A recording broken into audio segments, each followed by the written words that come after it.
to nobody.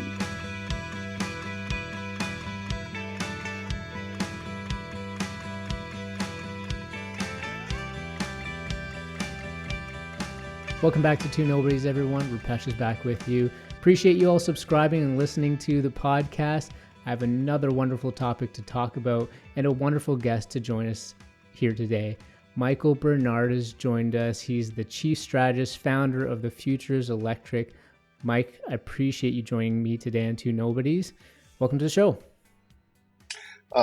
Rupesh, pleasure to be a nobody with you. I'm glad you're embracing that nobody thing. I'm always get a bit nervous of somebody thinking that they're a nobody, but I'm glad you're taking it on. The Futures Electric, that's the firm that you're working for. Tell us about that, because the Futures Electric, I wonder if people are like, I'm not so sure about that. So it's a riff off a really basic thing. There's a short list of climate actions that'll work. I have my version, Project Drawdown has their version, others have their version, but we tend to unify on a few things. And one of them is electrify everything. And that's a short way of saying electrify everything you can, because it's going to be more efficient, more effective, more climate friendly, and more economically viable. When we start pricing the negative externalities of carbon dioxide and methane, electricity that's powered by renewables, that powers electric things like trucks and like heat pumps, is by definition going to be the cheapest, best alternative. So the future is electric is a riff on that. And so you say electrify where you can. That doesn't necessarily mean, like, do you think that every sector at some point is going to be electrified? Oh, yeah. I've got projections of marine shipping, aviation, iron, et cetera, through time. Through 2100. The reality is the alternatives are burnable fuels of some sort versus electricity as an energy source. So direct use of electricity.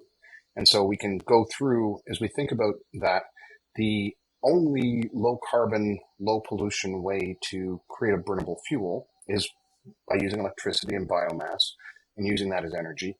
And that's always going to be more expensive than just directly using electricity if you can. And so I've gone through all of ground transportation, all of maritime transportation, et cetera.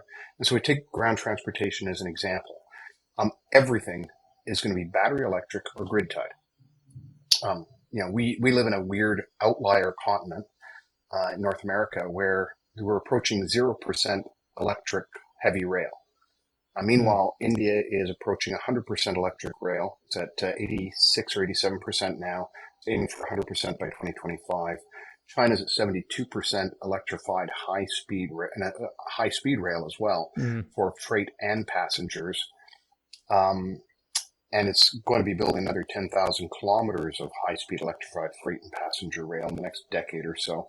So it's going to be 100% approaching.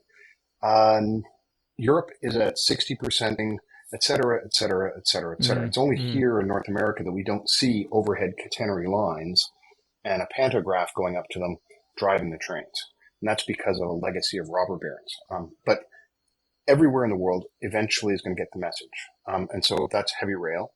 Trucks, right now we're going through this amazing 2 weeks of testing trucks that's going on.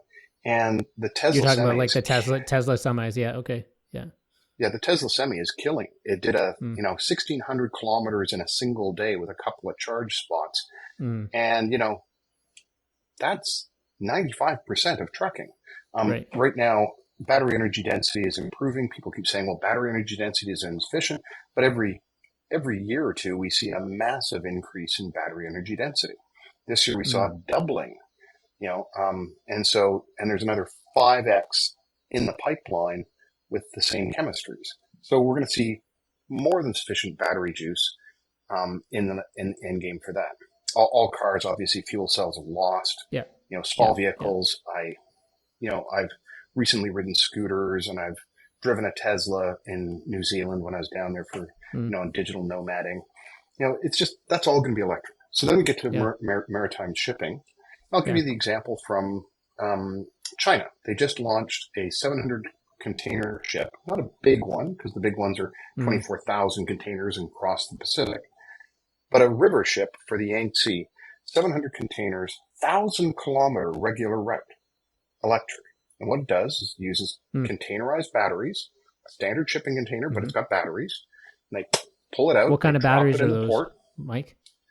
In that one, I think they're lithium ion, but they could be sodium. They could be something else. Right? There's a bunch of chemistries there. This is part of the stuff that people miss about batteries. There's a lot of different ways to store energy. It is actually rocket science. Electrochemistry is one of the hardest. It's the hardest end of chemistry.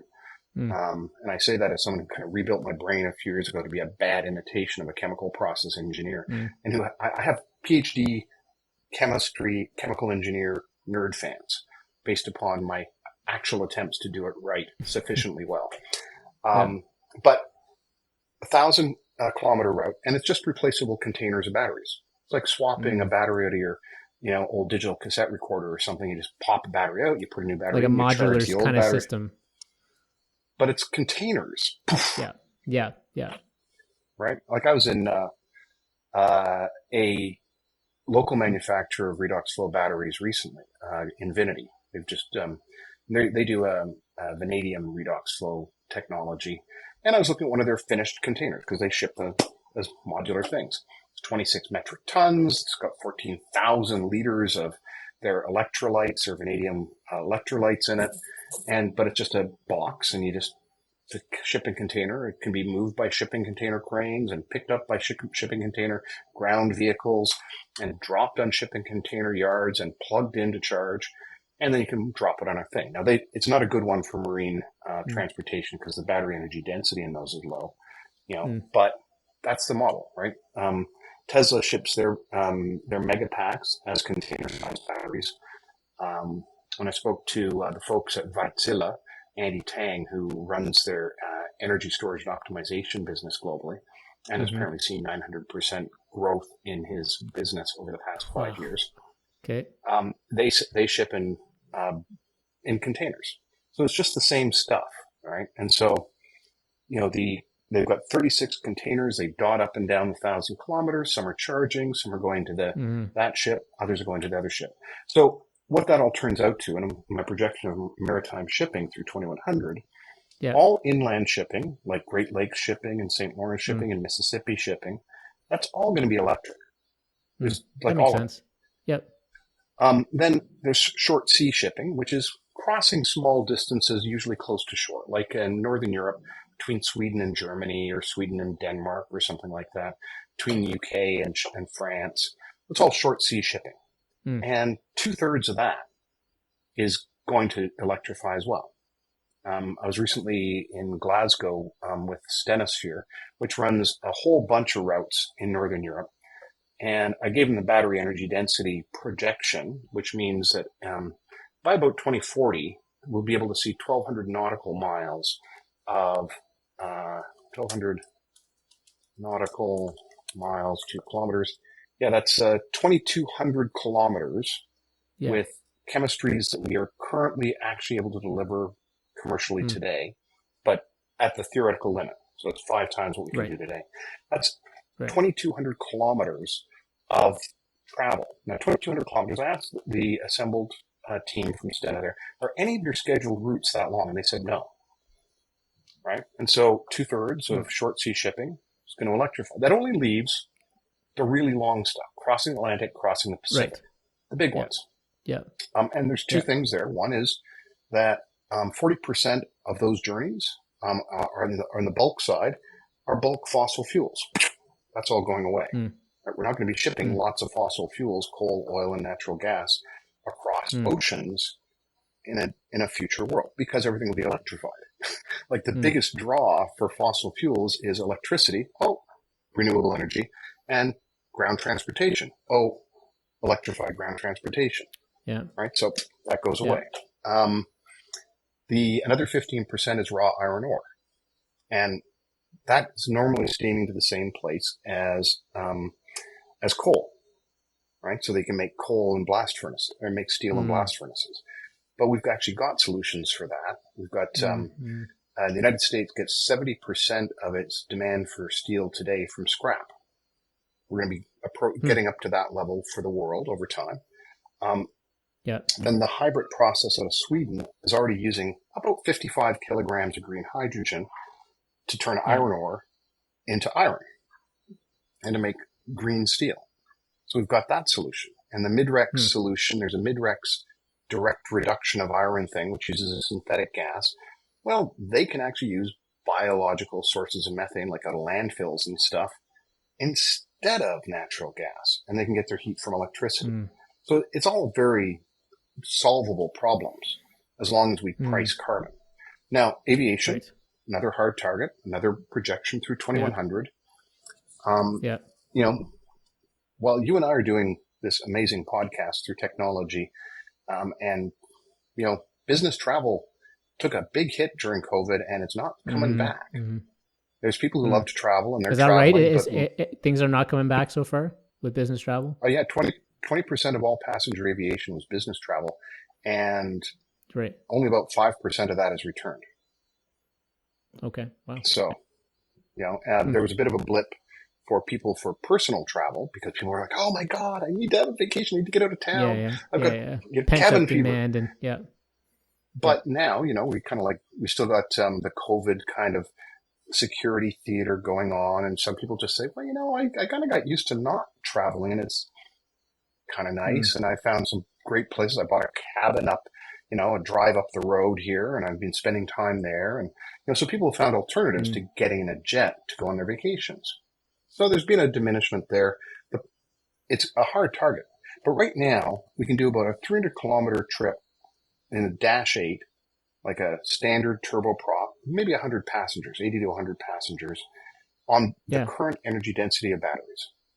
You know, and that doesn't get us divert or reserve. So if we have to fly to a different airport or circle, that doesn't give us that. But we could just put a generator in there and make a hybrid thing, put biofuels in there, and we can get 300 kilometers range. You know, in that's with the Tesla semi-scale batteries. You know, but with CATL, contemporary something, the Chinese biggest EV battery manufacturer in the world, announced a battery with double the energy density of Tesla this year. And Amprius out of California I didn't know did that. the same. Okay. Yeah. So, and they're targeting aviation initially. So that double, that's 600 kilometers. Interesting. And the silicon chemistry that I've been, the chemistry that we've been doing, Amprius has got that, 1D has got that, Chinese organizations got that. That is a theoretical energy density that's 10 times what Tesla's current energy density is. So you kind of go and say, oh, well, that's 3,000 kilometers of potential flight just on electricity and batteries in the plane. And then a biofuels generator for a hybrid model for divert and reserve. You know, you can kind of say, okay, well, how much aviation is over 3,000 kilometers? There is a bunch. So we're going to be burning that. But you know what?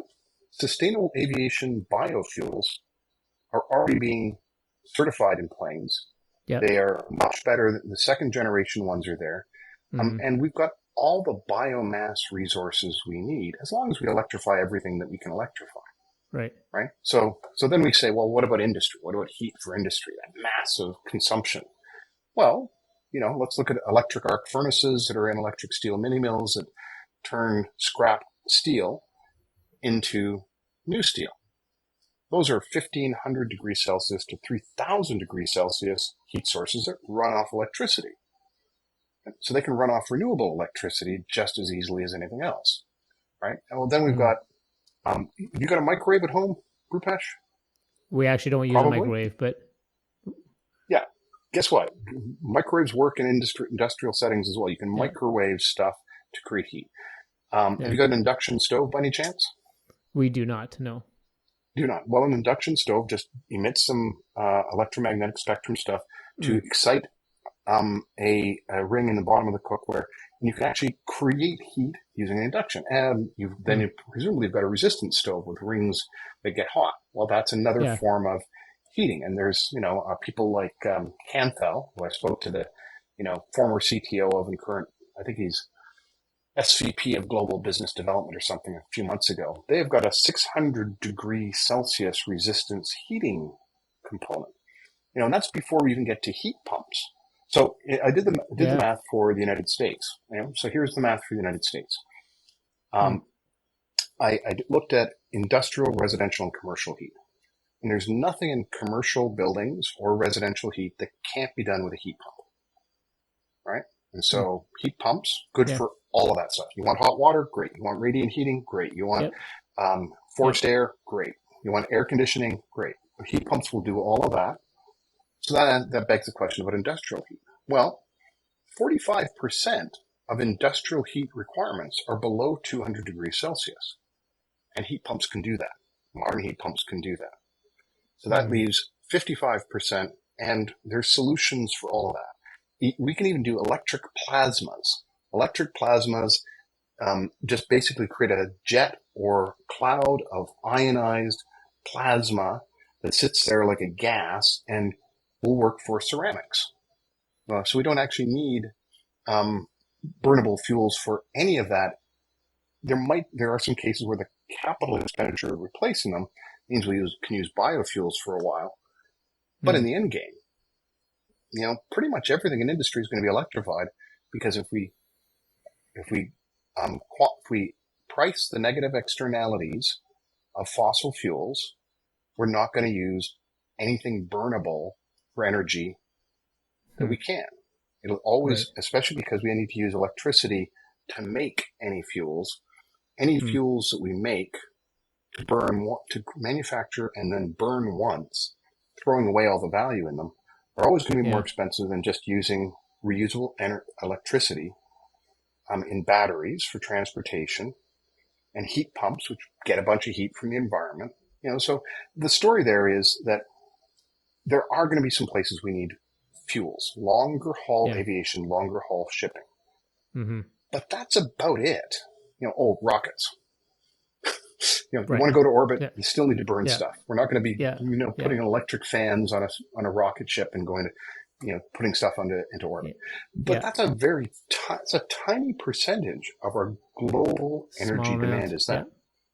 Yeah. So when I did the math for the United States, you know what primary energy is versus energy services? Did you say primary energy versus energy services? Yeah. Yeah. Well, go ahead. Sure. So primary energy is stuff that comes into our economy in a raw form.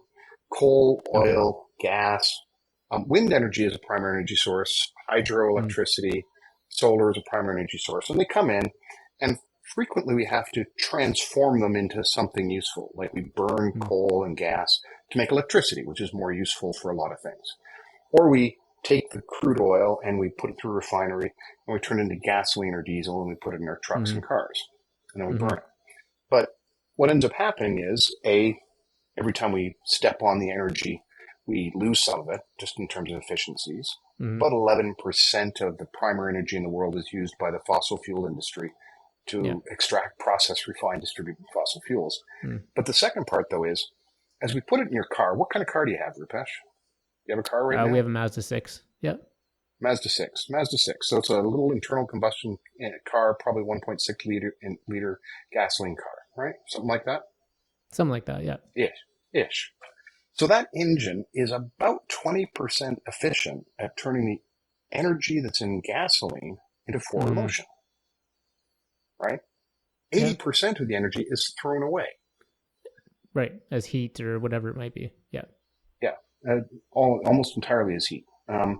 In one way, shape, or form. It's entropy, it's just wasted energy. So the energy services is that 20%. So the gasoline comes in as oil, and it has a certain energy value.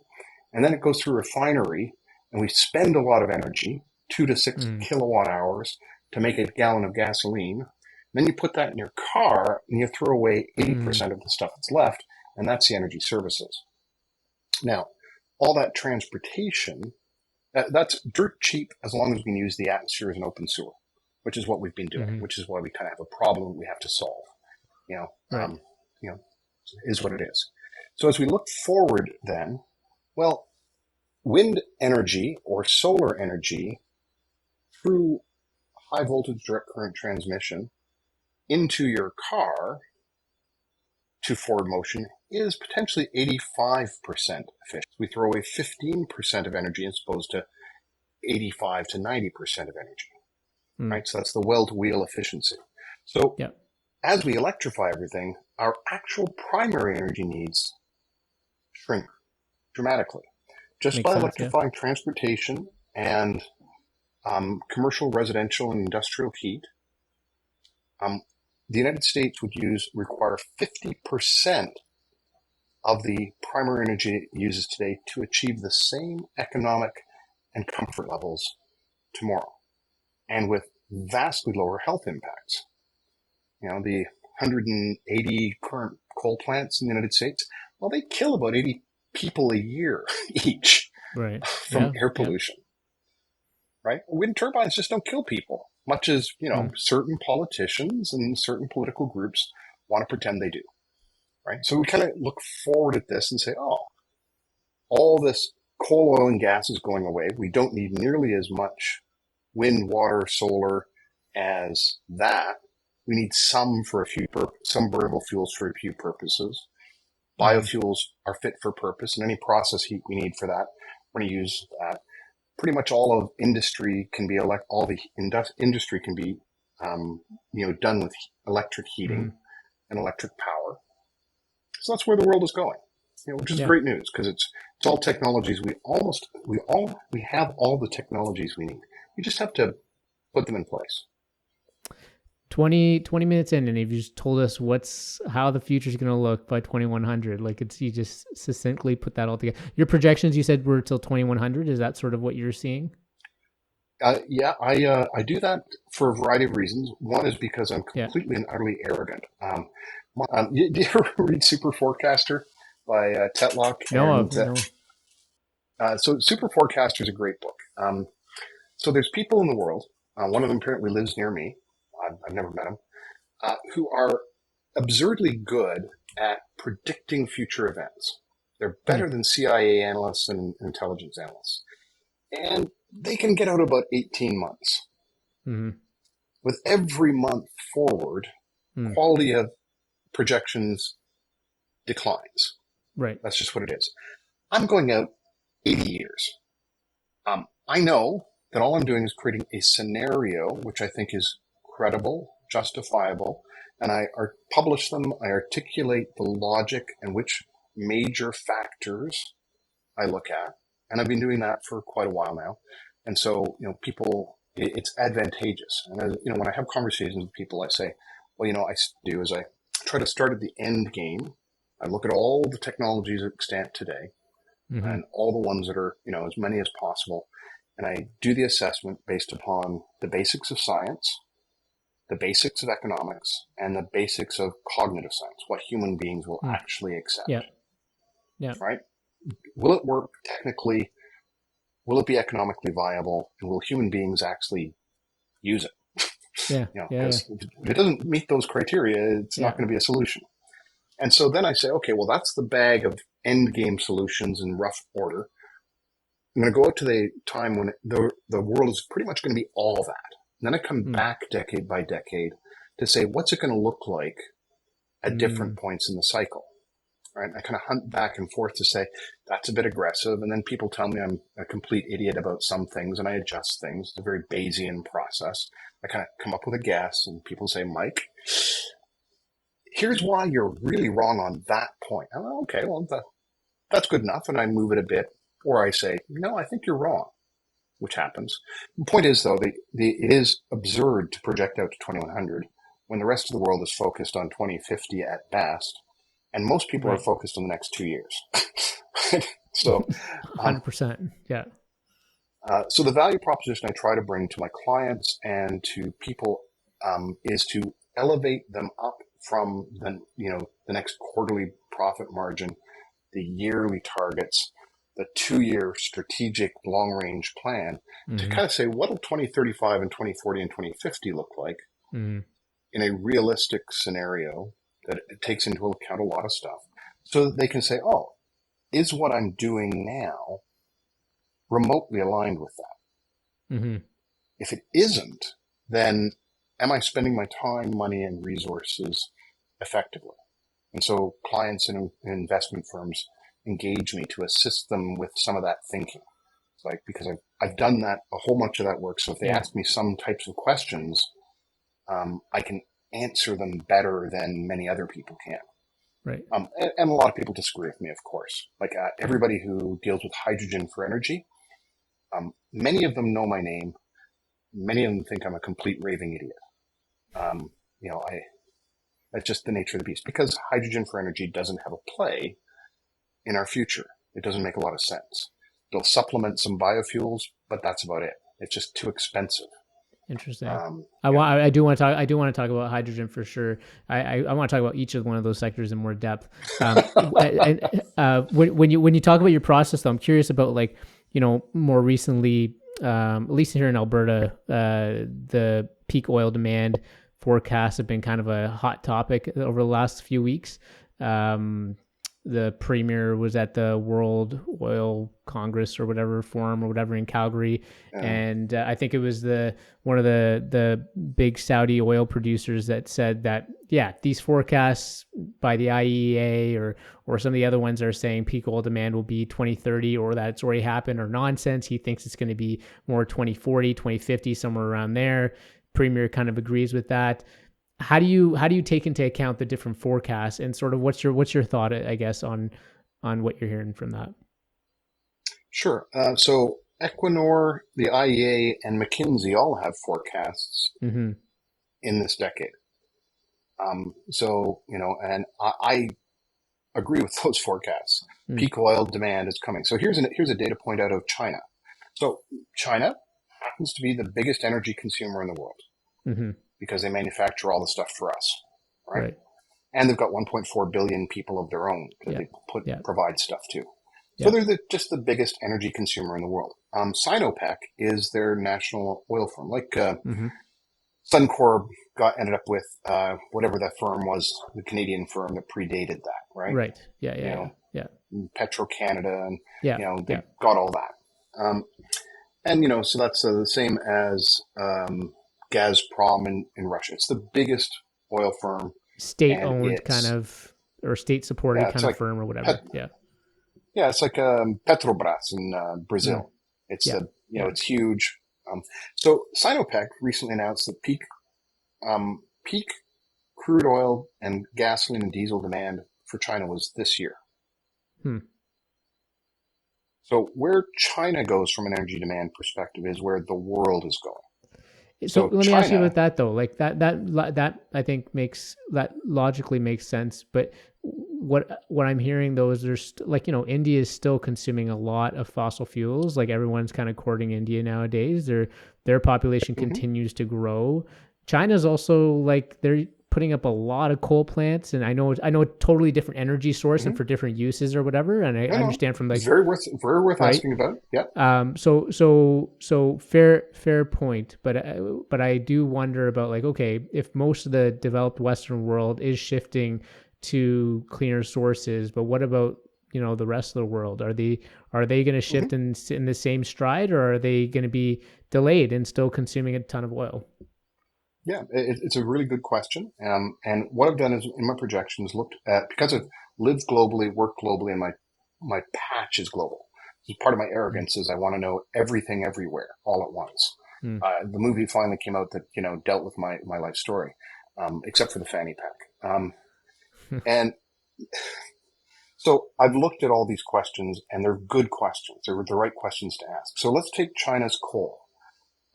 So China is shuttering about 5 gigawatts of coal capacity and building more coal capacity.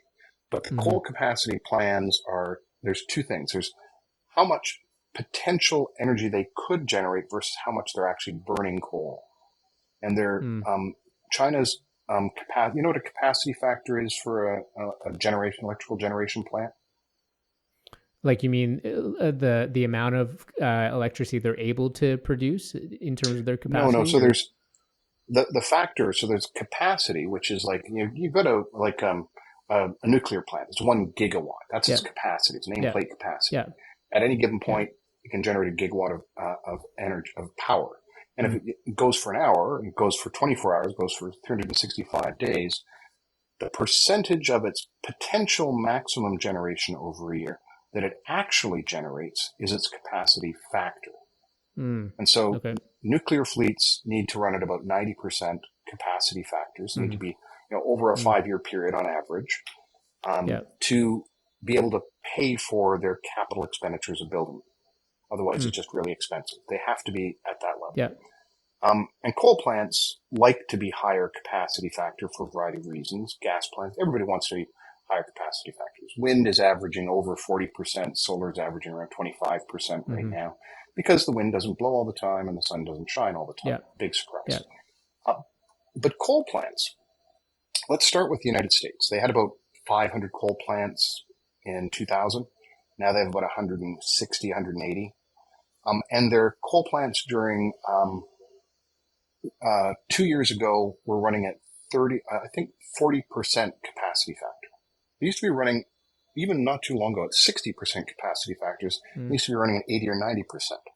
So the nameplate capacity is only part of the story. That's how much power they could generate, but how much energy do they actually generate over the year? And so right now, the United States has bumped back up. Their coal generation capacity factors have bumped up a bit. They're at about 50% last year. But that's going to decline pretty rapidly. I mean, basically, we're stopping burning coal over time. We're doing that in Alberta for both the government's reasons and the federal carbon price, both combined to shut down coal by the end of this year. So yay, Alberta from that perspective. But China, it's building new coal plants, but their capacity factor is dropping. It's under 50% now. So that's kind of statement one. They've got all this coal capacity. But it's not being used nearly as much as you think. Second thing is they're actually getting rid of a lot of old crappy plants and putting in new technology plants. So clean coal, supercritical coal that's with high quality pulverized coal that's put through very blah, blah, blah, blah, blah. It still sucks, but it doesn't suck as badly as the old coal plants. Basically all coal is carbon rich dirt, and you can burn carbon rich dirt and you can get lots and lots of CO2 off of it, or you can get about 60% of the CO2 off of it. So all the new stuff China is putting in, it's running at 50% capacity factors, half the time. And it's only 6 out of 10 on the CO2 emission scale for stuff. So it's about, in that perspective, it's not much worse than natural gas, right? So natural gas has got the upstream methane emissions problem, and it's actually turned out to be much worse than we thought. That's just the nature of the beast, especially for fracked natural gas. That stuff leaks like a sieve. And most natural gas in the world is not done in Norway. Are really good at not having upstream methane emissions. Most of it's done worse than the United States does it, which is pretty crappy. So the coal plants are better. They're shutting down the worst ones. They're not using them nearly as much. And per the latest analysis from people who actually speak and read Mandarin, are based in China, and are energy observers. I was just interacting with one through LinkedIn yesterday, and we were looking at his report and his FAQ, and we're debating some of these points. The projected coal expansion is likely to only see about 50% of those plants actually be built. So these claims of massive numbers of new coal plants, they start with the assumption that the capacity means they're going to burn that much coal. And then the second is they believe that an announced set of plans are actually going to do it. But nobody wants to build new coal plants if they can't make money off them. And they can't make money off them at 40%, 30% capacity factors. So, and meanwhile, China is building as much wind, solar, hydro, transmission, and storage or more than the rest of the world combined every single year. Last year, they put in place more offshore wind than the rest of the world did in the preceding 5 years. They have something like 60 gigawatts of capacity of rooftop solar, which is more than virtually any other country in the world has of solar in total. And that's just rooftop. Their utility farms are off the scale, right? They opened not only the Three Gorges Dam, which is the biggest dam in the world by one measure. So it's massive. But they actually opened up a bunch more dams in the past 15 years, right? And they're building a lot more nuclear. They're building about an average of about 3 nuclear plants a year. They're turning them on right now. And that's I was going to ask about the nuclear. Like, why aren't they doing more nuclear? well, they peaked in 2016 and 2018 with 7 plants going live in each of those years. And then they flatlined. They're able to turn on 3 plants a year successfully. They've got plans to build more, but their nuclear program significantly under met targets, while their wind and solar plans significantly exceeded targets. And kind of, they're a rational organization. They're a rational country for the most part. They're irrational in different ways than we are, so I'll put it. But they deal with empirical reality, and they say, oh, well, that stuff doesn't work as well as this stuff based upon all the numbers. Let's do more of this stuff. Mm-hmm. So they're going to do more of wind, water, and solar, right? That's just the nature of the beast. So anyway, coal, so that was China. China is going to see peak coal demand and burning probably before 2025. It's building so much renewables, and every megawatt hour of renewably or nuclear generated electricity eliminates a megawatt hour of coal generated electricity. And they're electrifying faster than any other country in the world. I mean, 40,000 kilometers of high-speed electrified freight and passenger rail. They've got about 600,000 electric buses on their roads. They've got about 500,000 electric trucks on their roads. They build and buy 60% of the world's light electric vehicles. And of course, if you go to any of the cities, they'll have electrified subways, and everybody rides electric scooters, electric bikes, or electric skateboards. Right? The country has radically decarbonized transportation, which is the major one. They're working on energy with electricity. They're working on transportation as well, because that marine shipping example I gave was there. So they're going to get to this point where their demand collapses. India, different question. So China based its economic development on, after about 1980, on industrialization. India based its economic development based upon a services organization. Now, part of my background is that I had, a couple of decades with a global technology firm, who outsourced all sorts of stuff to India. So they had IT people, high value services. They had call centers, low value services, a whole bunch of stuff like that. They outsourced a whole bunch of stuff like that because they had a billion people and they didn't have much industry. So they have just in the past year gotten to the point when I did my global steel forecast. The UK and the United States used to be the number 1 and number 2 for manufacturing steel. Then they flipped, and then China and India were coming up from the bottom.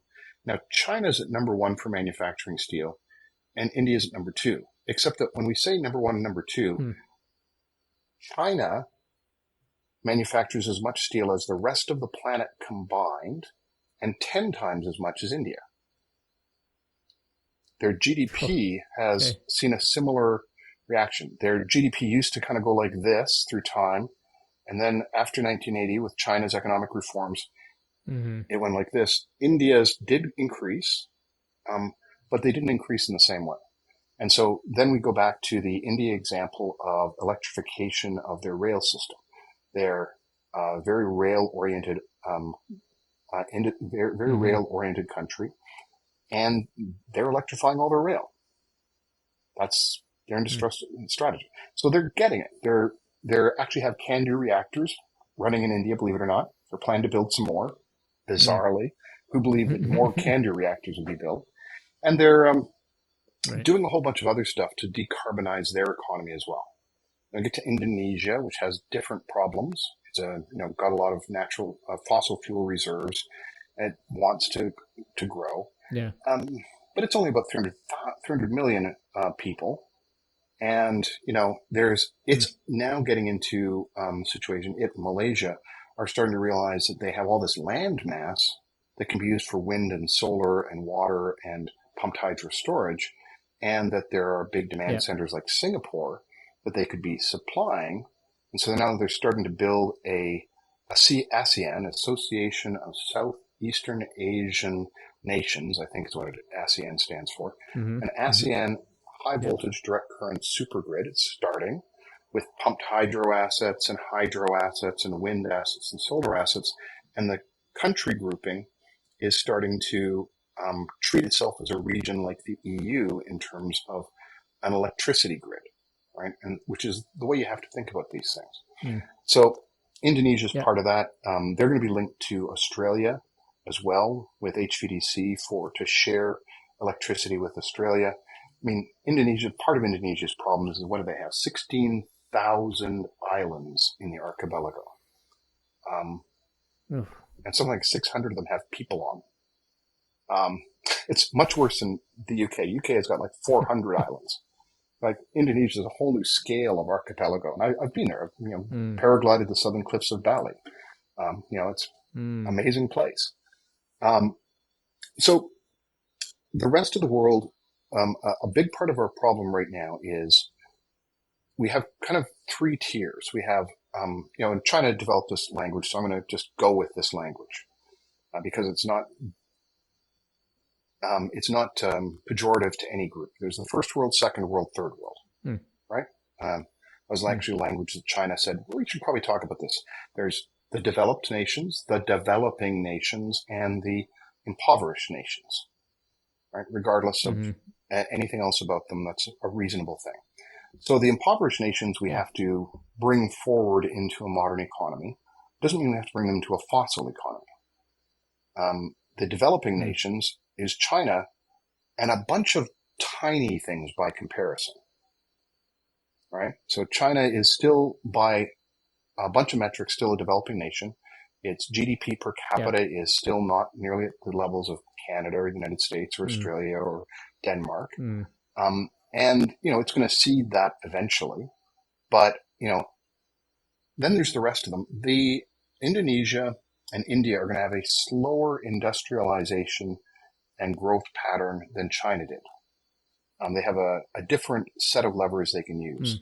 And China's massive infrastructure build out is coming to an end. So one of the things that's pushing down coal use this year is that they've kind of come to the end of building buildings and infrastructure. So cement demand has plummeted. And cement is a big user of coal for heat to bake limestone into quicklime, and a big source of emissions. So the entire cement industry is collapsing in China more than the rest of the world's cement industry is growing. The steel industry in China is shrinking more than the rest of the world's is growing. China will be able to do much more reuse of steel over the next decades, to compare and contrast, then we ask the next question, well, what about China's Belt and Road Initiative? What are they building in that? And they're still building a lot of fossil fuel plants. China has committed to not approve any more coal plants. But I did an analysis of all their Belt and Road Initiative projects. And you know what?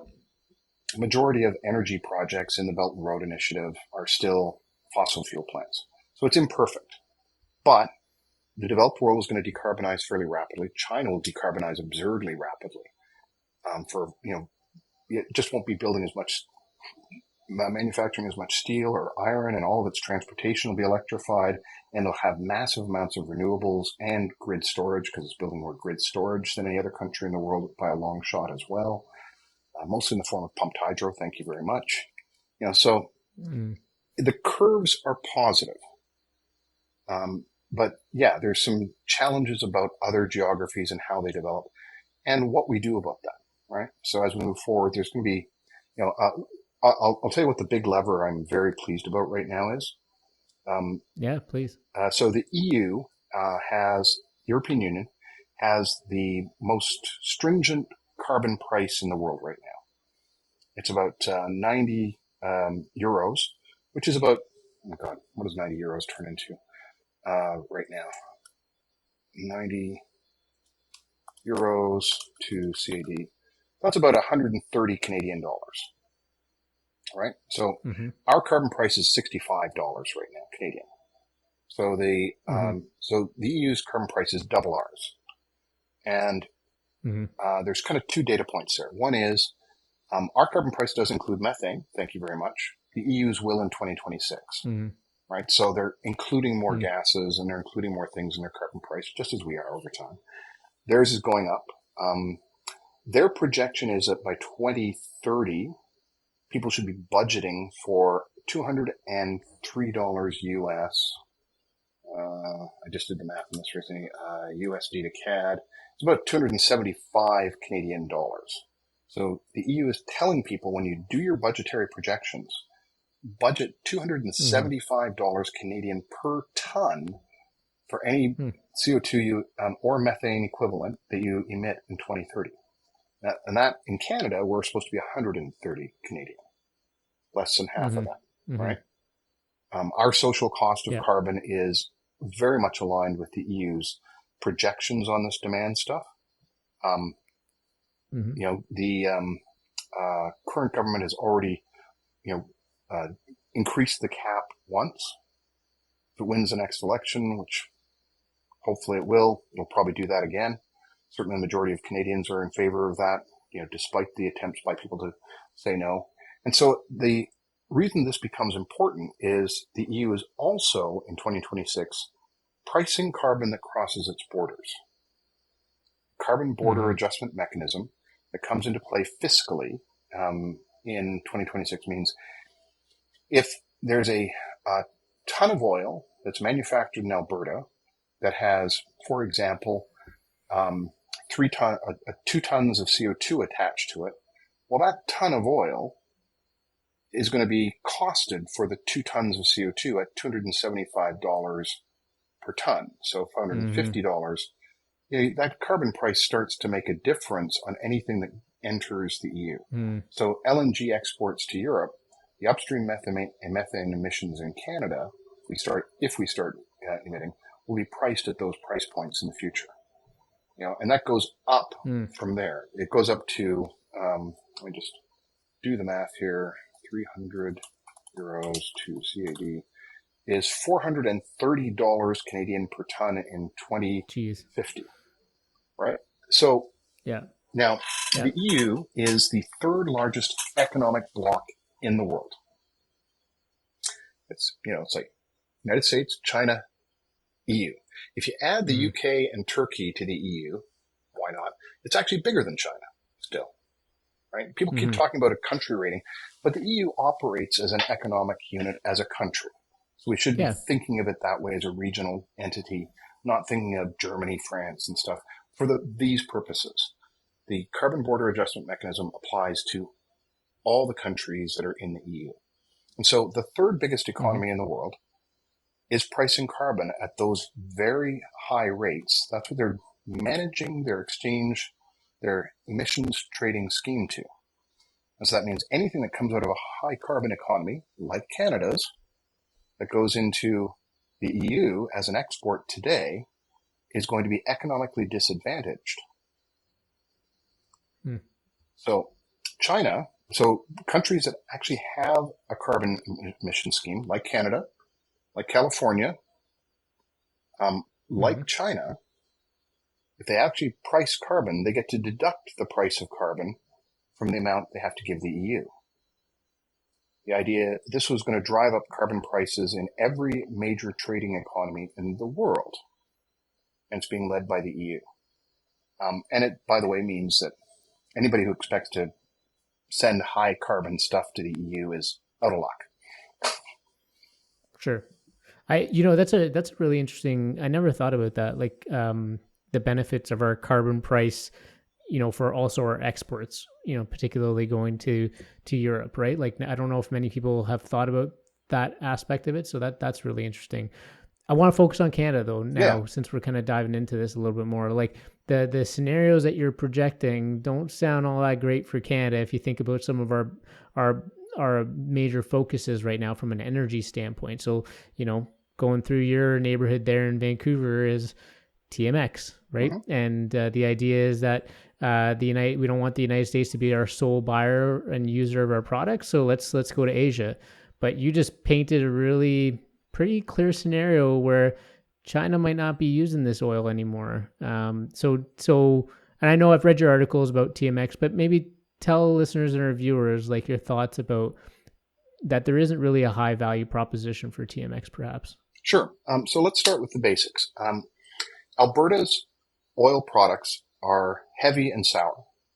What that means is they're a tar-like substance.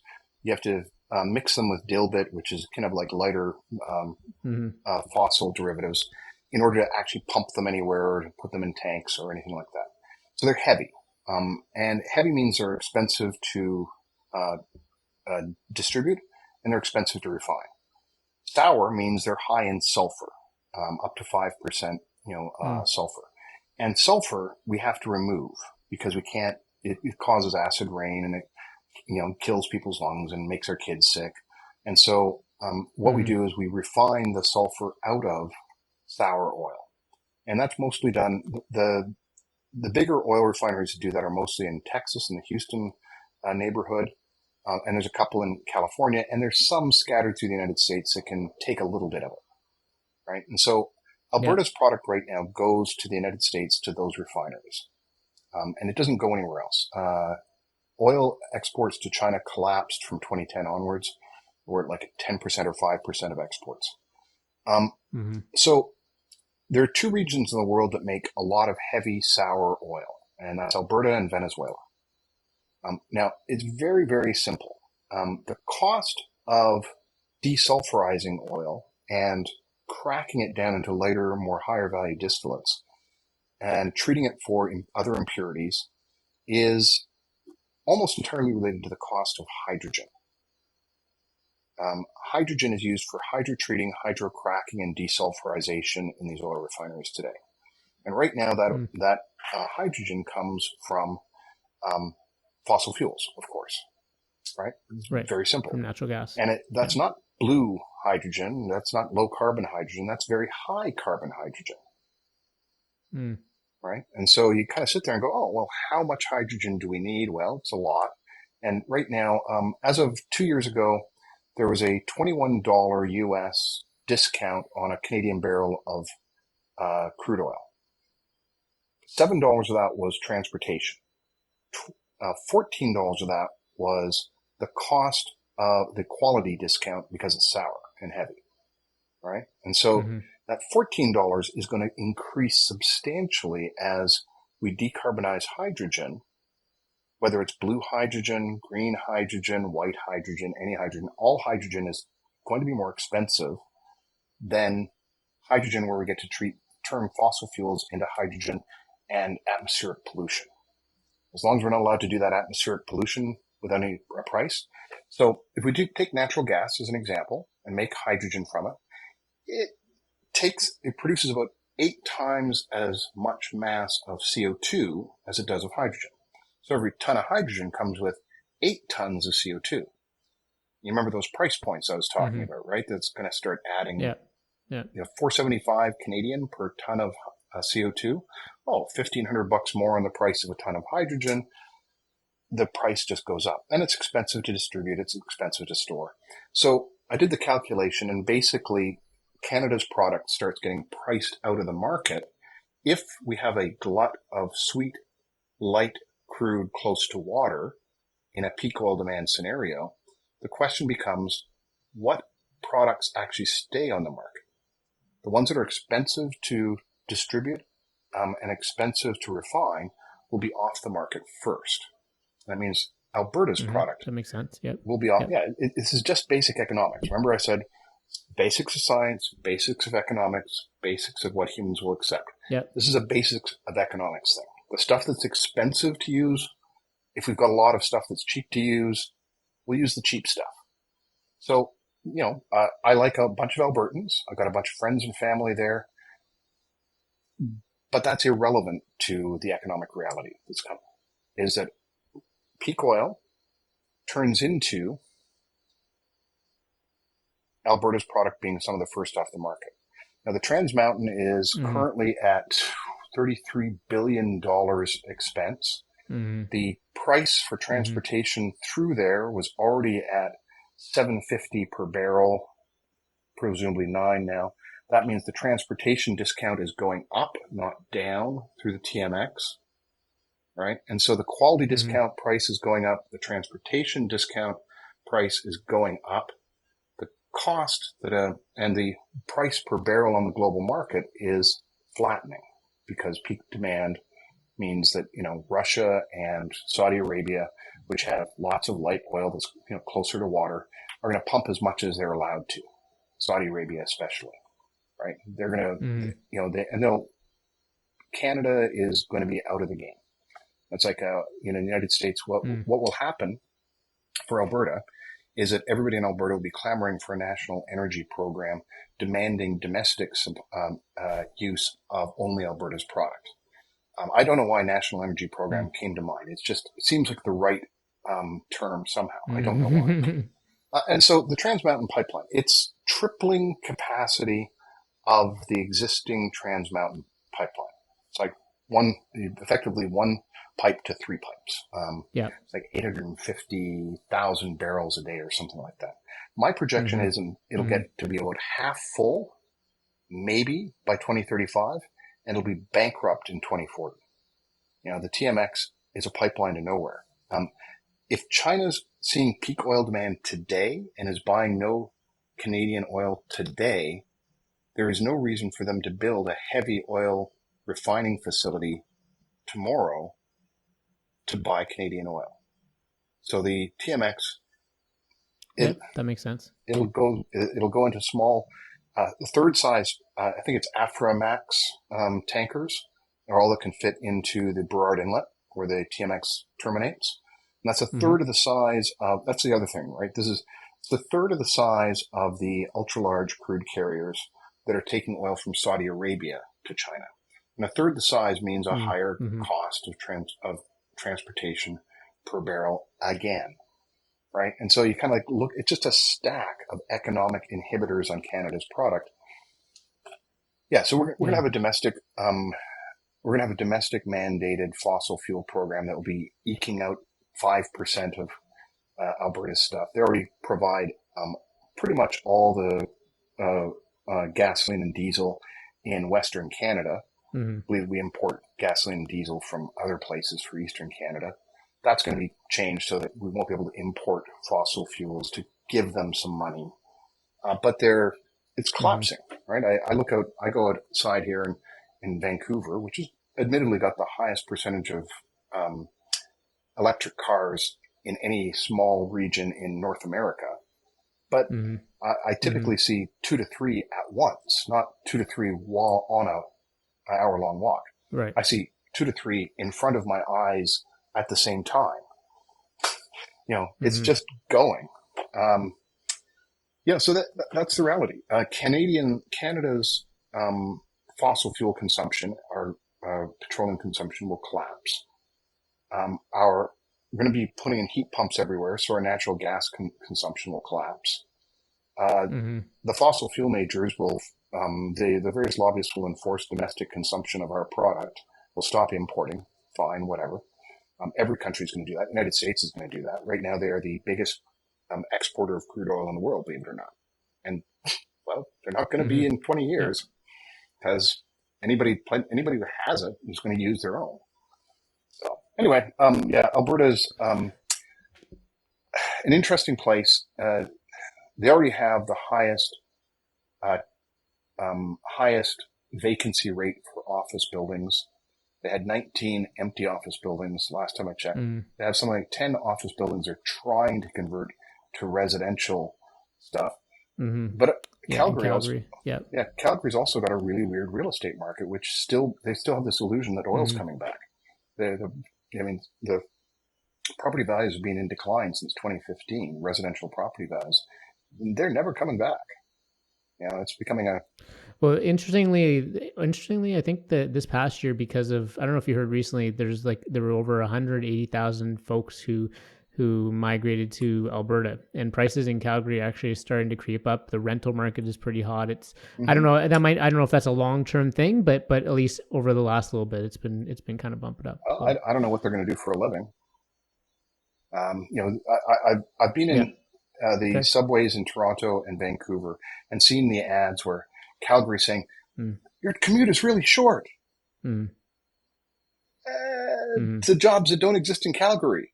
So I know that people are establishing branch offices in Calgary and putting non-executive offices in Calgary. So they no longer have head offices. Calgary used to be headquarters central for, there's Toronto and then Calgary for headquarters for corporations. Now it's branch offices, it's IT shops, it's secondary stuff. It's like Alabama. I mean, Alabama and Missouri have a lot of call centers because they have dirt cheap real estate. So is that the basis of an economic rebound, or is that a desperation play on Calgary's part? I call it a desperation play. They've got lemonade. They've got lemons. They're making lemonade. When you think about Alberta's energy future, so I mean, now there's a lot of focus on hydrogen. You kind of talked about how you don't see hydrogen really being a dominant fuel. Tell a little bit. You kind of in different ways talked about why that's the case. But if you're succinctly to put it, do you think there's a case for or need for Alberta to focus on hydrogen? Because really, that's what everyone's kind of. They're obviously talking about critical mineral mining and stuff like that, lithium and that sort of thing. But really, there's a huge push even from this conservative government on wanting to focus on hydrogen. But it doesn't sound like from your end like that's sort of a saving fuel or a saving grace, maybe. No, it's a pipe dream. Hydrogen. So let's talk about hydrogen. We make and use about 120 million tons of it a year right now. About 40 million tons, of a third, is used in oil refineries. About 40 million tons is mostly going away. We need it much more for heavy sour oil than we do for light oil. And so the demand for hydrogen from the refinery sector, the single biggest demand area today, is going to be diminishing radically over the next 30 years. The next biggest after that, about 25% demand, is for ammonia-based fertilizers. Well, ammonia-based fertilizers are subject to agrogenetics of nitrogen-fixing microbes. They're subject to carbon pricing because making ammonia with hydrogen makes the ammonia much more expensive. So there's a downward pressure on demand. They're subject to precision agriculture. Right now, you can actually talk to the founders of companies which make drone spraying devices. They can take up to 200 gallons or 200 pounds of product in a 14-foot diameter hexacopter and spray a field with much greater precision than a crop spraying helicopter, airplane, or tractor can, with no soil compaction, and they run off electricity. And so they also use about half of the product because the prop wash blows the product down among the plants instead of any of it drifting off or being wasted. And so it's a much more efficient use of pesticides, fungicides, herbicides, and the treatments of fertilizer outside of the big one. So we're seeing a drop. My projection is those things plus a removal of more subsistence farmers from the land into more productive work. Instead of being calorie stripping, deeply impoverished people, they'll be doing something economically more productive somewhere else. The amount of fertilizer we'll consume will actually diminish. And to be clear, this isn't unusual. Our GDP globally, our food consumption globally, and our population globally has gone up massively since 1960. But our ammonia-based fertilizer has only gone up by 4 or 5% a year. It's gone up much less than all those other indicators.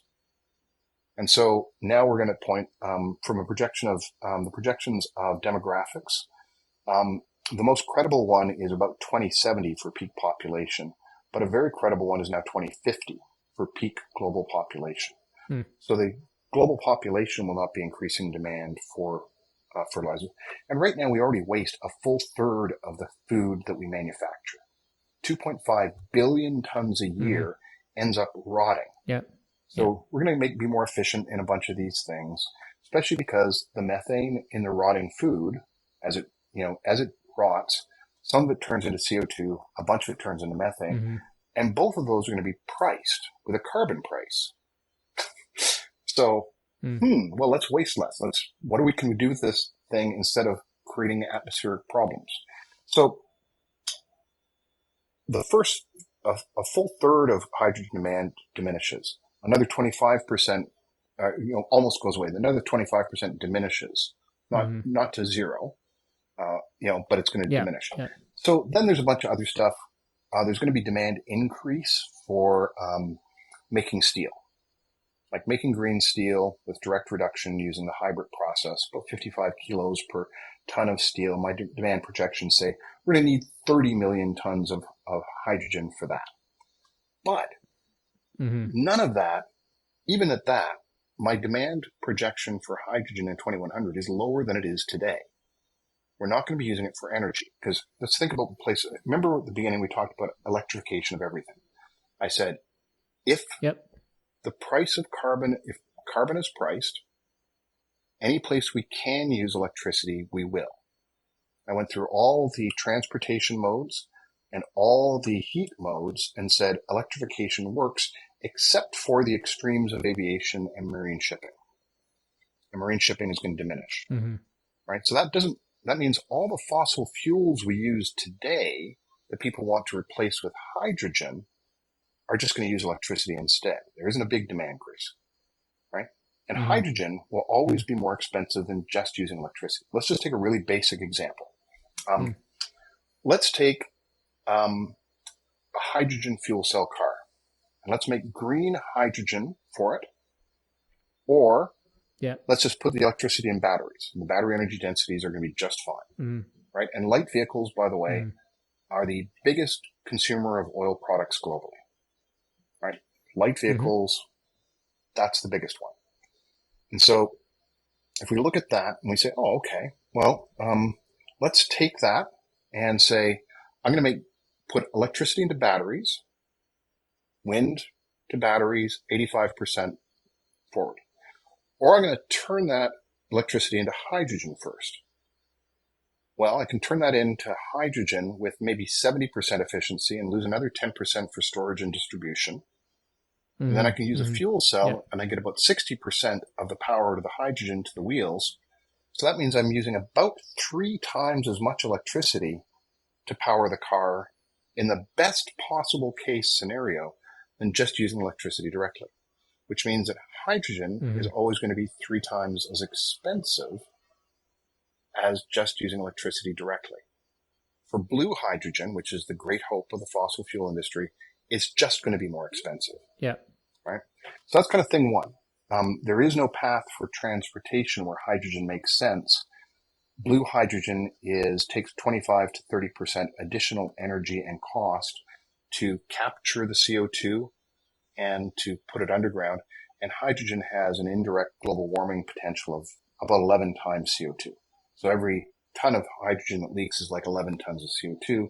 So that's going to be priced, right? So it's just, and hydrogen loves to leak. So then we take industrial heat. When we have all these electrification things, same story is in place. Electricity is highly efficient for heating. Heat pumps are 3 times as efficient for heating. Let's just take residential heat, which is something that a bunch of people keep trying to say, we're going to use hydrogen for residential heat instead of natural gas. I was just going to ask you that question. Yeah. Great minds seldom differ, or fools think alike. One of those 2 phrases. But let's take, because heat pumps, air source heat pumps, just basic ones, get about 2 units of energy from the air, or get 3 units of the energy from the air with 1 unit of energy from hydrogen. So it's 3 times as efficient. But if you use electricity in a heat pump, you get 3 units of heat. If you put electricity into hydrogen, you get 1 unit of electricity turns into a third a unit of heat. It's 6 times as efficient to use a heat pump as to use hydrogen for anything where a heat pump makes sense. It means you have to build 6 times as many wind farms, solar farms, 6 times as much transmission, 6 times as much storage, and it's going to cost 6 times as much. No one's going to do that, right? And there's now 40 studies. Jan Rouse now out of Europe keeps track, and he has a list. There's now 40 studies which said it makes no sense to use hydrogen for heat where a heat pump works. And so, kind of, oh, well, okay, well, so heating, what about instead of natural gas and electrical generation? Well, the same story applies. So liquid natural gas right now, which is a great hope, right? We're going to liquefy hydrogen and put it in something like a liquid natural gas tanker. We're going to ship it across the oceans, and that will be the energy economy of the future. Mm-hmm. Except the liquid natural gas is already the most expensive form of energy that any economy uses. It's only used as an energy source of last resort. The only reason there was a blip on the market is because the invasion of Ukraine by Russia and the shutdown of Nord Stream 1 and 2, the explosion by Russia, the sabotage of their own assets, means that there was an energy crisis in Europe, so they bought a bunch of LNG. But that's temporary. They're also building a lot of renewables and a lot of storage.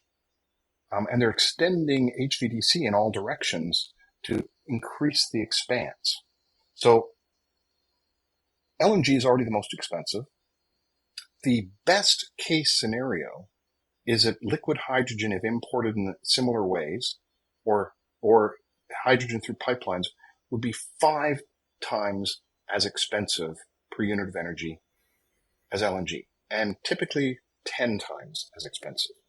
So any economy which tries to use liquid hydrogen or hydrogen imports as the basis of its economy will be vastly more expensive than economies which just electrify. And so global economic, once again, basics of economics. If one of your inputs is 5 to 10 times more for the same output as another person, your product is going to be more expensive and you're going to lose market share. Any economy which attempts to use hydrogen as the basis of its energy will be 5 to 10 times as expensive as economies that don't, and therefore will lose markets, and their economies will collapse, and they won't be able to afford the hydrogen imports. So the concept, the belief, but there's a really good reason why in Alberta and other oil-producing factories, they think hydrogen is going to be the thing. It's the same reasoning for the complete and utter delusion that peak oil demand isn't coming. When Sinopec says it's here, right? So the hydrogen thing is very simple. We can't make enough electricity to make all the hydrogen for the energy, for that primary energy that we need. Oh, we only need half the primary energy. Oh, well, but we still need to make that much energy. Well, no, except that hydrogen actually means we still need that much primary energy because it's so inefficient. Okay, well, but we've got all these hydrocarbons underground. Unless the hydro part of the hydrocarbon is the basis of the energy economy of the future, our hydrocarbon reserves are worth zero. All of our debt financing, investment financing is strongly based upon our recoverable reserves, our proven reserves. If those proven reserves aren't worth anything because the hydro and the hydrocarbon isn't worth anything, then the entire, all the companies and all the economies which base their GDP and revenue and all that stuff on their hydrocarbon reserves, all of a sudden have no economic future. And the next piece, everybody that the bankers, which would provide them all the debt based upon their asset, the asset's worth nothing. How do we recover the debt? Oh, well, then I've got to believe that the hydro and hydrocarbons are worth something. And if you're in, Saudi Arabia or Norway, where a huge portion of your GDP is based upon export, or Alberta, where a huge portion of your GDP is based upon exporting hydrocarbons, and the value of your asset is those reserves, those hydrocarbon reserves, they have to believe the hydro and hydrocarbons is worth something. And it's not going to be. It's just our demand for hydrogen. I have this is one of the places where I have a very different perspective than the rest of the world, but I've looked at all these domain areas. We don't have a demand for hydrogen for any age. It's too expensive. Our economy will be vastly more efficient. It'll be electrified end to end, 99%. We'll be doing some biofuels for marine shipping and aviation for the longer bits. And, there's not a place for hydrogen for energy in that. Now, Michael Lee Brick I want to. disagrees with that, but yeah. Yeah, no, I appreciate that. I want to plant this question in your head, and I want to get to it in a second. The question is, I know you have friends in Alberta, but I live in Alberta. I think we're certainly, obviously, your thoughts are 2040, 2050, 2100. People are kind of living though in a reality of now, trying to think about, okay, they hear this, and it's like, oh shit, like everyone I think people generally know, the sane ones, I feel like, in this province know that the world is decarbonizing, that at some point there's going to be peak oil demand, whether you agree 2030 or whether you agree later, at some point it's going to happen. But I think there was always this kind of hope that there was something else for Alberta from an energy standpoint. So hold on to this question of like, what do you tell those people who, it sounds like I'm not hearing any sort of optimistic energy future for Alberta. So hold on to that question. But what I was going to ask you about on the transportation side was, there are companies though, like, Cummins and other sort of freight carriers that are investing money into fuel cell technology. I think Boeing is even looking into hydrogen fuel cell technology for their planes. I've heard that from a heavy freight standpoint, at least for heavy trucking anyways, the weights matter a lot. And so, I know you said battery density is increasing and so on, and you pointed out the Tesla semis, but my understanding is that for long haul trucking, long haul, not the short haul, not the, long haul trucking, when they're traveling, 1,500 miles, and time matters and weights matter, that there might still be a case for hydrogen fuel cell technology. So I just want to jump into those scenarios, I guess. Sure. So no, there isn't. And I've had these conversations globally. Perhaps one of the best, most in-depth conversations I had was with David Seaborn, who's a professor of mechanical engineering at Cambridge. I hope he's at Cambridge, not Oxford. I keep getting those two mixed up. It's like, at least I never say he's at Yale or Harvard. But he's also the founder and director of the Center for Sustainable Road Freight. Okay. This is a guy who spent the first 20 years of his career studying heavy road vehicles, their impacts on roads and efficiencies for them, and the past 14 years of his life studying decarbonization of road freight. And he runs a conference every year. I analyzed the agenda of the conference and the proceedings of the conference from last year. I think it was December. And basically, in the sustainable road freight space, everything's electrification, and there's a couple of, here's some stuff on hydrogen that continues to make it obvious it's not a player. So back to battery energy density. Right now, the Tesla Semi did 1,000 miles, 1,600 kilometers in a single day of fully loaded service. Yep. It can do 800 kilometers on a single charge, 500 miles on a single charge. Its battery energy density is 269 watt hours per kilogram. CATL just announced double that, 500 kilowatt hours. So that 1,000 miles, 1,500 kilometers, 1,600 kilometers turns into 2,000 miles, 3,200 kilometers, right? Oh, well, gee, that's a single day. Okay, so that starts to look good. And the silicon battery energy densities, which we've already unlocked in 3 different firms and 3 different technology stacks, so one of them is going to work and be commercially viable. By 2035, 2040, we're going to see 5 times that, right? And so what that means is that the longest haul truck today, the diesel truck in the United States today, has enough gas to run about 2,200 miles, about, just over 3,000 kilometers. We're almost there. The problem is just getting electricity to them, and that's vastly easier than getting hydrogen to them.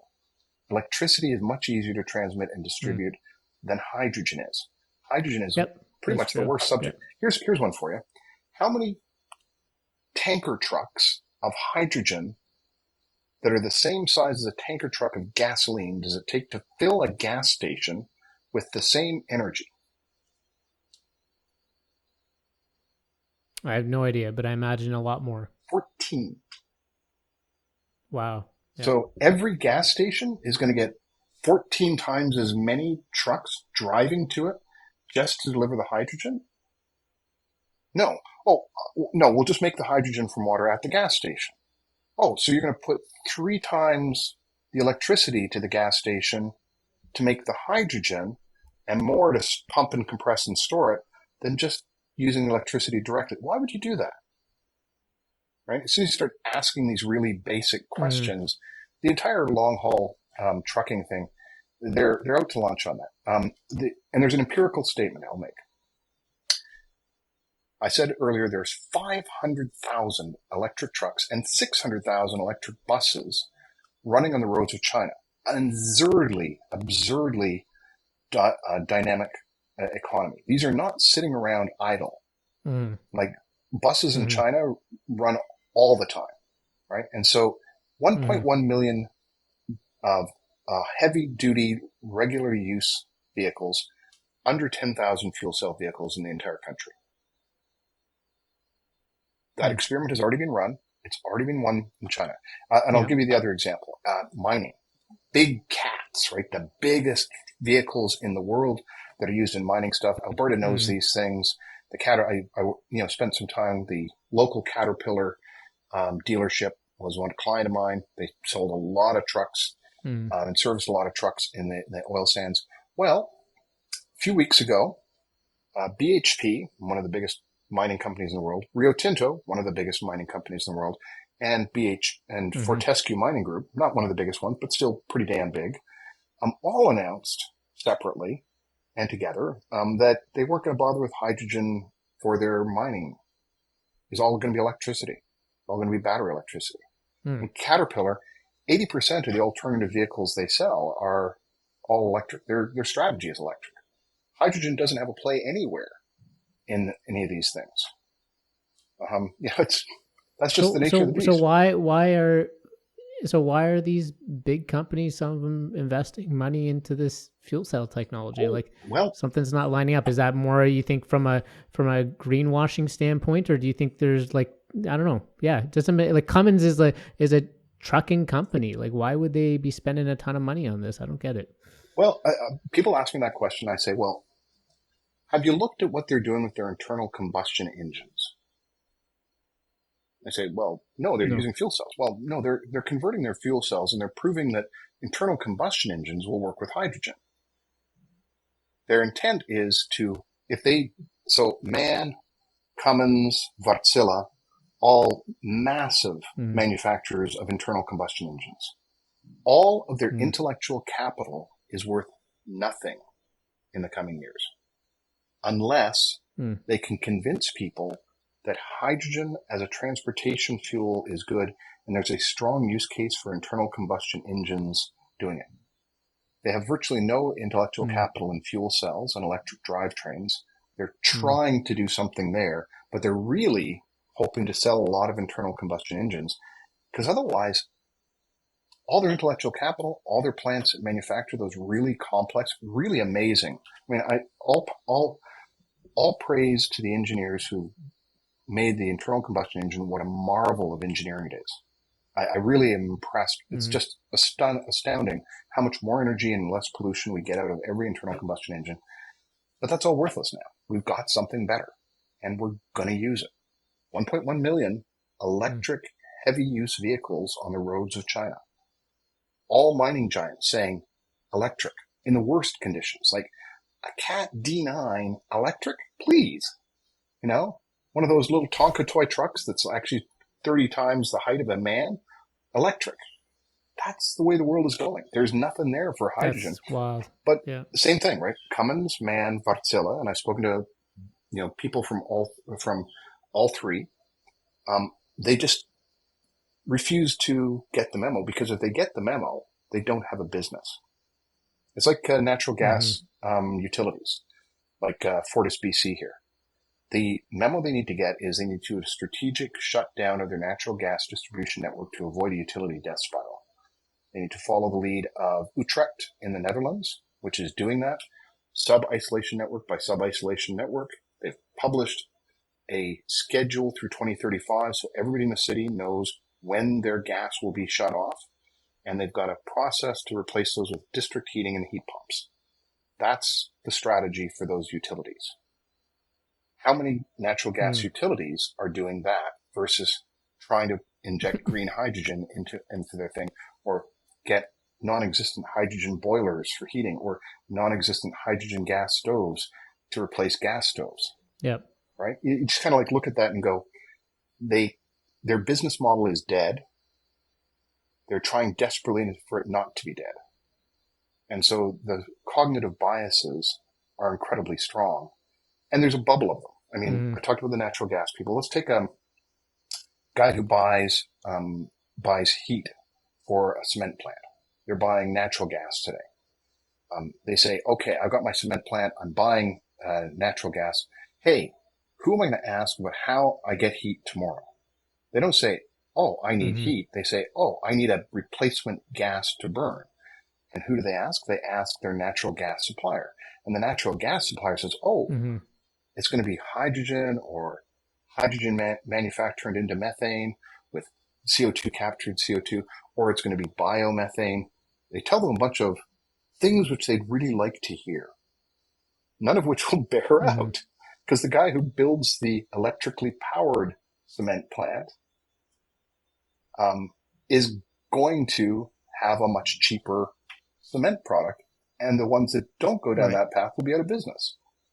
But it's very easy for people to believe that. That's why, once again, those three things: the basics of science, the basics Yeah. of economics, the basics Yeah. of how human beings really are, right? It's like we can't change human nature, but human nature doesn't change economics or science, right? So the fact that a bunch of Mm-hmm. people are in denial is just very human of them. That they tell each other lies and think that they're telling the truth is just human nature. You know, that global petroleum conference, a bunch of people got together and told each other comforting lies. And the hydrogen stuff, Yeah. you know, I mentioned Michael Barnard. He's got a great quote. You know, uh, you know, it's going to take till 2030 before the hydrogen for energy bubble finally pops, because that's how long it takes to deprogram a cult. But we see it every single week. Every single week, there's another story about somebody having run a hydrogen for energy trial and abandoning it because the costs don't work, or doing the cost case for hydrogen for energy and saying, we can't do that, and doing batteries instead. You know, it's just every single week. Like one of the more recent ones, Lower Saxony. Lower Saxony in Germany. It's a province of Germany. Bizarrely, it's above Mm-hmm. Saxony. It's north of Saxony. Um, but Lower Saxony actually bought a bunch of hydrogen fuel cell trains from uh, Alstom. And after running them for a while, they said, we're never going to buy a hydrogen fuel cell train again because they're just way too expensive. They're 3 times as expensive as just using electricity with batteries. Meanwhile, Baden-Württemberg, I think it is, which is another province of Germany, nearby, Mm-hmm. actually did the math. They had their spreadsheet jockeys do the analysis before buying any of those. And they said, oh, well, direct catenary overhead lines or a hybrid with batteries for the parts where we can't cheaply put in overhead lines are 3 times or a third the cost of hydrogen.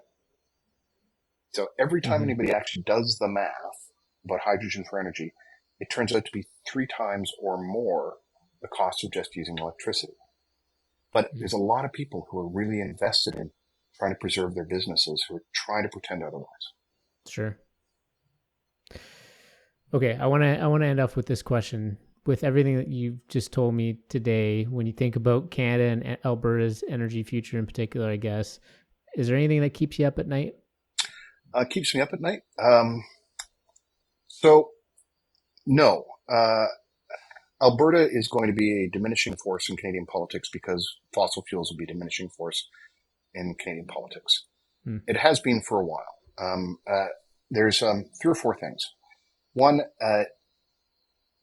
the World Bank does oil rents, coal rents, and gas rents. And what that is the percentage of a national economy that comes from coal, gas, or oil.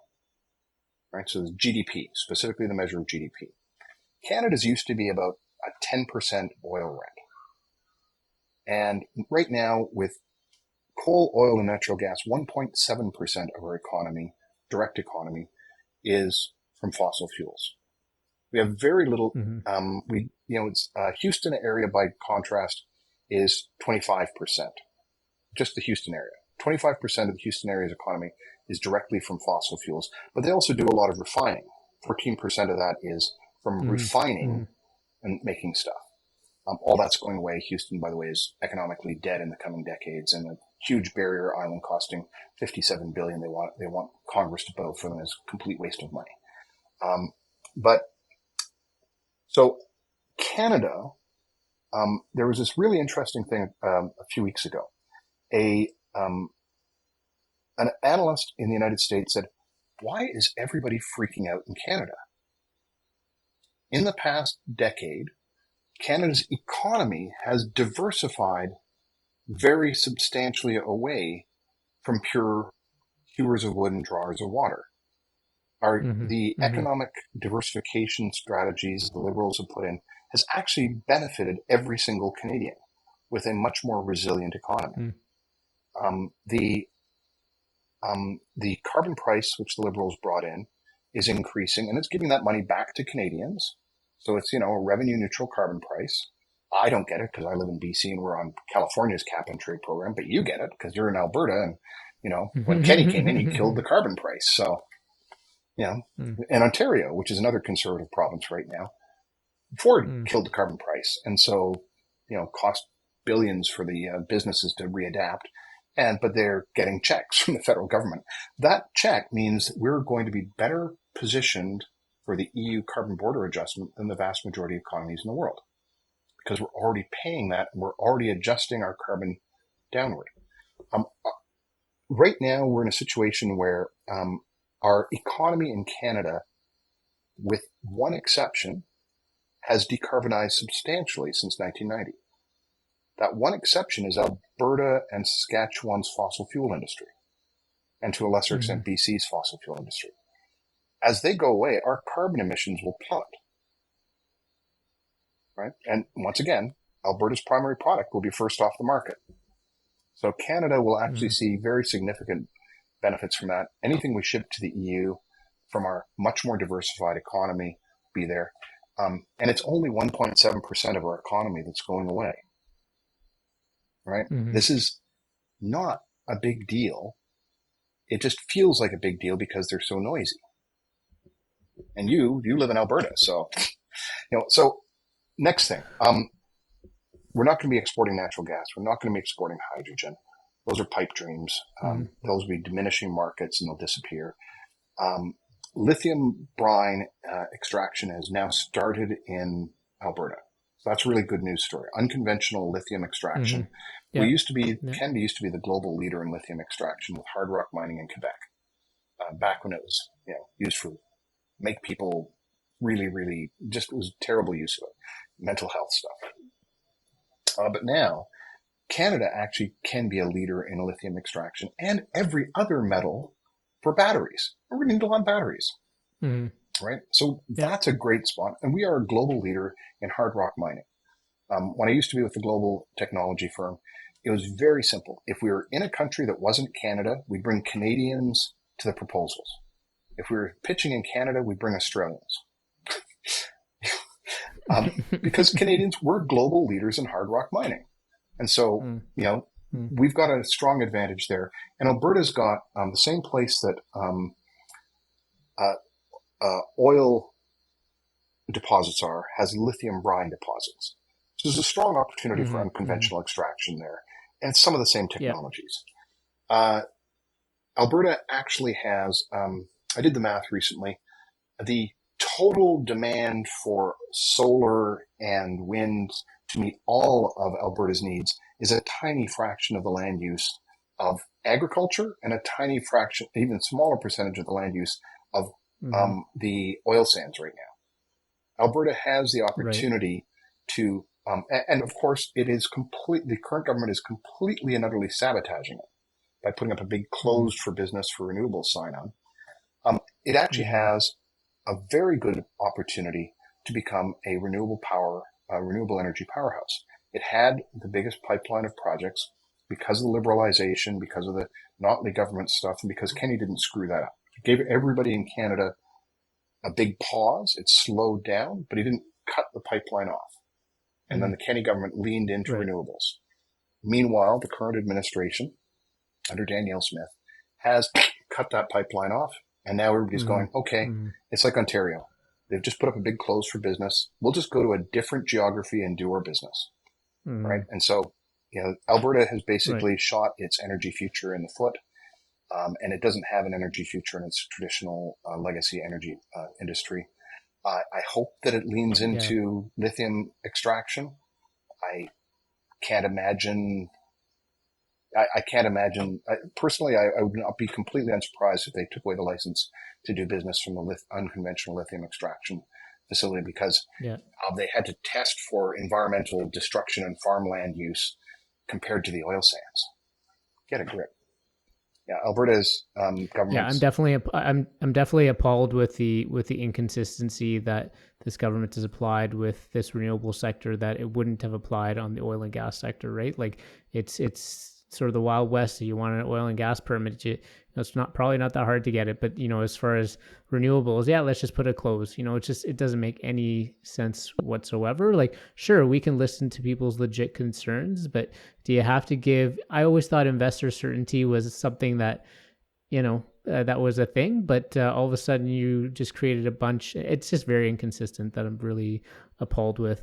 On the you said 1 point something percent as far as the oil gas sector's contributions to Canada's economy, and if that was gone, it wouldn't be that big of a deal. I do think about there's less of an economic argument, but more of a societal argument. I do feel though for there's generations of families who have been participating in the oil and gas sector. Communities are based on it.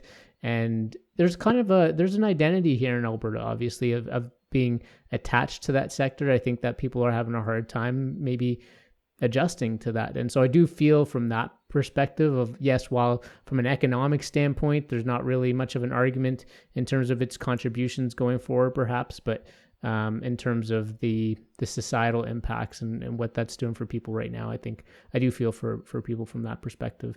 Are you okay if we shift to our last two questions? Sure. I'm going to get out for my walk with my spouse soon, so I'm good for another few minutes.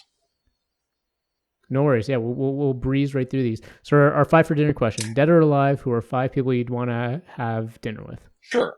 Dorothy Parker, Ian Banks, Salman Rushdie, Margaret Atwood, and Angela Merkel. So Dorothy Parker, of course, was the absurdly witty, sarcastic writer. Member of the Algonquin Circle. What was my favorite of hers? Martinis are the drink I love the most. Martinis are the drink I love the most. But I can only have, no, martinis are the drink I love, but I can have one at most. 2 and I'm under the table, 3 and I'm under the host. She'd just be such a sparkling dinner conversationalist. Dead. Ian Banks is a Scottish author, amazing author. Every year he published a book. One year it was literary fiction, and other year it was science fiction, and some of the most insightful, deep, interesting science fiction that's ever been written. He would be amazing. And Scottish, so of course he'd be a lot of fun. Salman Rushdie. Author of, the Satanic Verses, and, had death threats and armed protection, but an amazingly nuanced, interesting author who's had a global impact and global reach. And he's lived through some of the most interesting socio and culturally dynamic times in a very specific way. Margaret Atwood, I've actually had lunch with Margaret Atwood twice. I was her pro bono clean energy consultant, and she invited me to lunch a couple of times. Now, just her and I. It was great. She is so... That's amazing. I know. It was awesome. She's brilliant. And she's everything you'd imagine Margaret Atwood would be as a lunch companion. And, now I can actually tell people in America about that because, The Handmaid's Tale got big.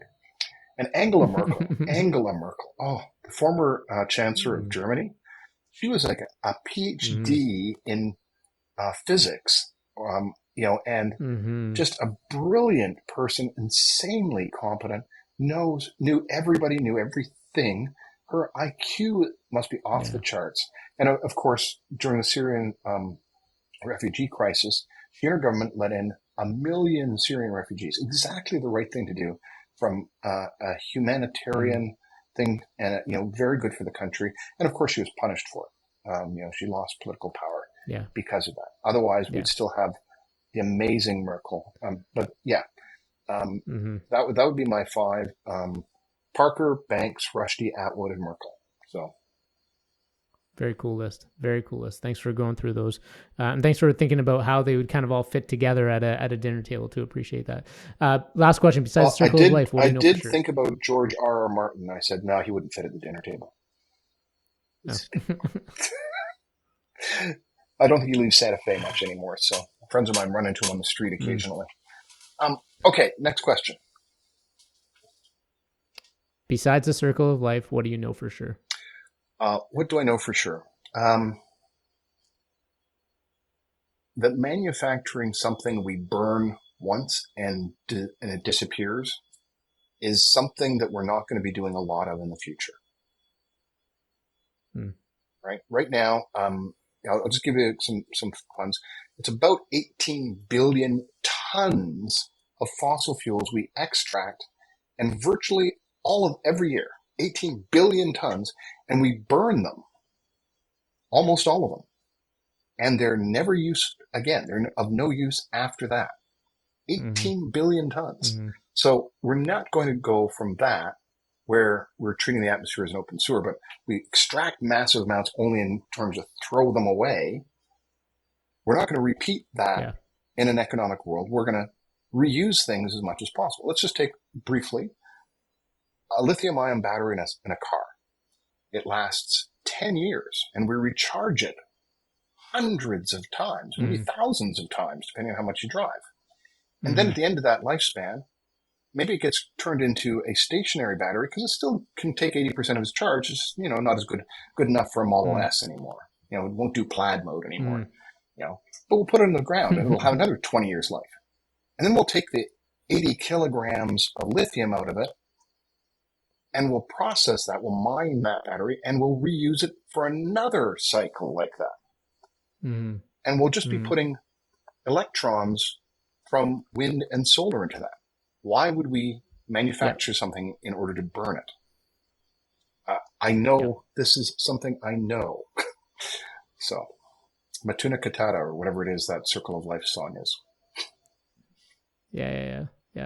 No, I appreciate that. Mike, I appreciate the conversation. You definitely especially on the hydrogen front, that was really interesting, and I definitely hadn't considered a lot of those pieces, and I would say definitely feeling less optimistic about hydrogen, and I definitely want to talk to some more people about this one, but it's interesting, your perspectives on that. And yeah, just appreciate you talking about all things energy today, and how you're kind of seeing the world from over the next 20, 30, 40, 50 and beyond. So thanks so much for making time for me today. Appreciate having you. I guess people can continue to read about your work on Clean Technica. Is that right? Clean Technica, or just follow me on LinkedIn. That's a really good way to track me down. Oh, I will say there is one growth area for Alberta, which is federal money for cleanup of the fossil fuel industry's leave behind mess. It's about $250 billion in liabilities which are unfunded there, and that's mostly going to be run out of Calgary, I assume. So, or out of it'll be administered out of Edmonton, but a bunch of Calgary people will be doing it. So there is a growth industry. It's not one you want to hear about, though. So sure. Yep. No, that's fair. All right. Thank you, Mike. Appreciate it. Thanks everyone for watching and listening today. Subscribe, like, all those good things, and we'll see you next time. Okay. Thanks so much. Cheers, Rupesh.